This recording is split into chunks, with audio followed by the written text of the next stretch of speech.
আমরা যারা এদের শুধু অযথা বিরোধনা করতেছি মাঠে এসে খেলা দেখার জন্য বিরোধনা আজকের খেলার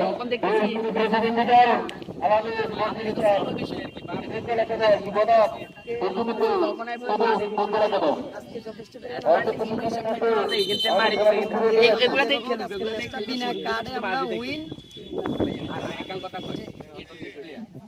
আমরা লোক বাচ্চা কিনা বাকিটা কি খেলা